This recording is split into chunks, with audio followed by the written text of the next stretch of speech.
grazed cattle 10 years ago. Owners passed away. It's been broken up into 35s. I'm not happy to see multiple houses across the street from me, but it wasn't my property. So there's that. But I would say, having stopped at the posted sign and looking to the east, kind of just as 180 view from looking to the north and across from that sign, there were 16 residential rooftops in sight.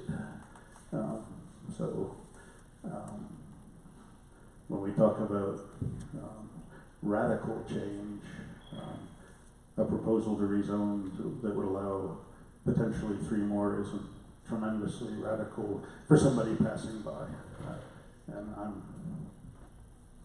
I see your hand going up, sir. I don't know if you have anything. Had you come up prior to? No. Okay. I'll stop now and invite you up and reopen public comment.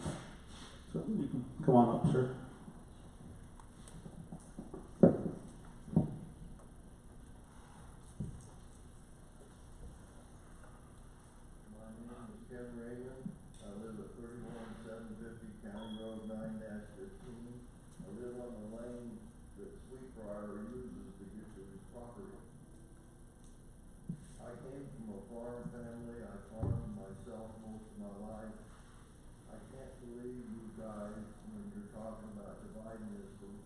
One real good reason: water.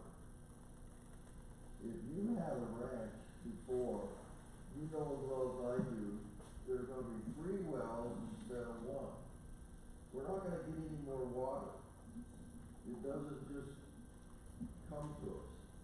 So you're proposing to let 3 people drill a well and put us in jeopardy right next door that our well's gonna go dry.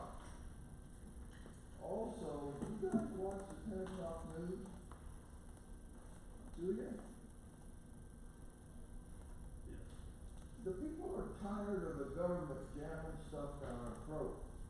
Why in the world isn't the county listening to all these people saying no? And you're sitting there saying, well, I don't think 3 houses is too many, and so we'll have 3 wells instead of 1. And who cares? I'll die before I have to worry about water. When I farmed in the San Luis Valley. I had 3 ditch water rights and I had 3 wells running sprinklers. And Denver came down there and wanted to take our water away from us. So, think about it. You live on Heidemann. Everybody keeps drilling a well right around you. What are you going to do when you don't have water and can't flush your toilet? This, to me, I don't understand why the majority isn't making an impact on you. You're accepting one guy's option. He must have bought this property and not been able to sell it. So he's asking you, our government, that the rest of us voted you in, to help him. I was in business for all these years. I didn't come to you guys and say, could you help me? I can't get any money. I can't sell the property. That's all I got to say.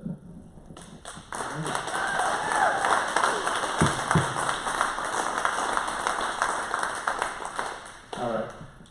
I'm closing public comment at this point. I mean, we've heard, I don't know if there's any other aspects of this that are different.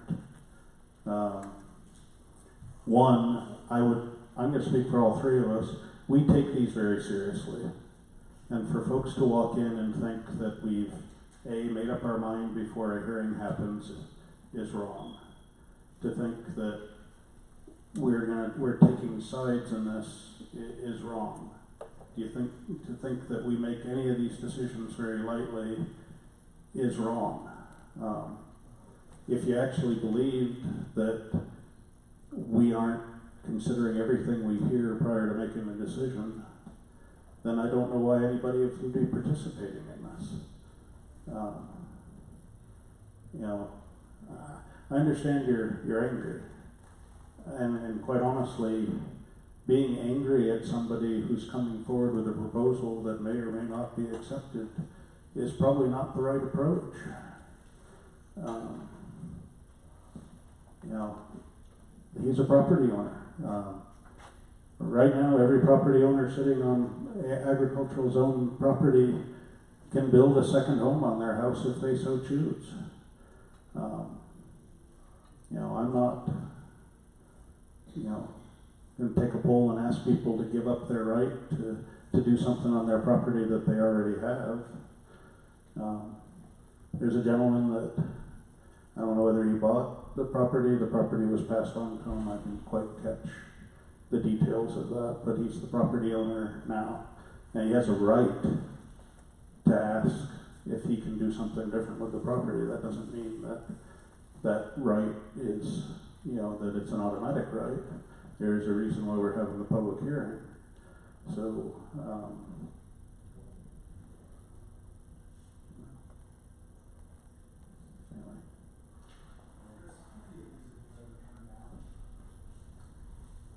You guys turn these down regularly, or is this managed? No, I'm just trying to think through, we've turned several things back over time to planning commission to relook. You know, I don't honestly know, I don't recall somebody that's come forward with essentially subdivision over 40 being denied. So I mean, when we're talking about precedents and what precedent has this set, you know, we do take each hearing separately, but generally there has been, you know, like I said, I think this might be the first time where there's universal opposition to somebody, you know, making this change on their property. But any other comments? Will that property have covenants? Will that Sweetbriar do covenants for that 40 acres? Are they required to do that or no? At a rezoning level, no. At a subdivision level, you don't have to have covenants. At this point, I'm speaking beyond my strict knowledge. And as we keep, We really do want to thank you. I think we're just looking for that possibility. No, I get that. Yeah.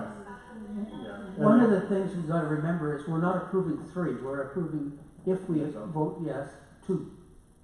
And if he wants to come for the 3rd one, he will have to come with a subsequent application.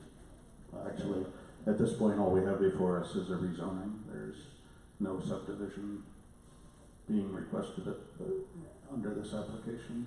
The other I do want, and like I said, this is not to cast aspersions. I know you were the previous property owners. Every person that sells a piece of property has the opportunity to put restrictions in deeds. So I would, for one, say for every member of that neighborhood that in the future doesn't want to see their neighbor or their piece of property broken up after they sell, that should be a deeded restriction.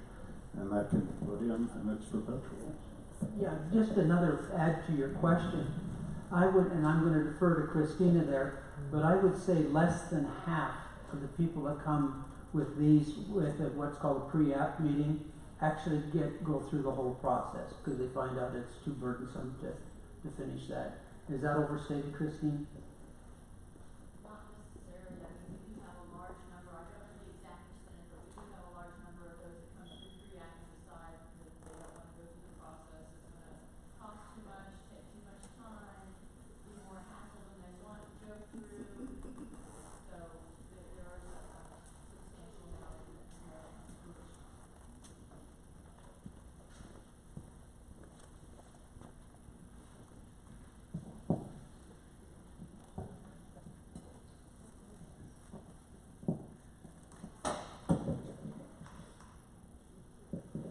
Mr. Chairman, I regrettably move that we approve this application. I'll second.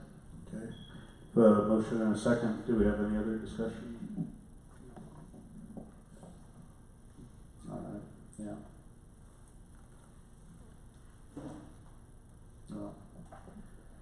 In that matter, then I would ask for a vote. Aye. Okay. Yeah. And as I said, these are some of the hardest ones that we said. Especially, like I said, when it comes to rezoning and when you're actually changing completely what the use of a piece of property was prior to a change, especially if you're looking at something that's going from agricultural to some kind of commercial or retail use, it's very different. Man, that's kind of uncalled for. At this point, I know it doesn't, okay, I was gonna say, at this point, I see it does not make a difference in terms of the outcome, but I would vote no on this. But it's a 2 to 3 vote, the vote carries.